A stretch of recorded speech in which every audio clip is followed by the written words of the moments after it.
everyone, welcome back to another video from Webtech Tutorial.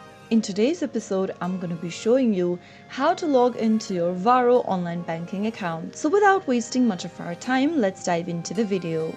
First of all, open a web browser of your choice. In the URL box, type in varomoney.com and press enter. Doing this will take you to the official site for Varo. Go ahead and click on the login button appearing at the top right corner, which will then take you to the sign-in page. In the login page, go ahead and enter your email address or your phone number. Make sure to enter the email associated with your online banking account. Go to the next field once done and type in your correct password for your account. If you're having trouble remembering your password, click on the Forgot Password link and follow through the on-screen prompts. Finally, after filling in your credentials, click Login and you will be able to log into your Varo Bank account online within a few minutes. So that is how you can easily access your Varo online banking account.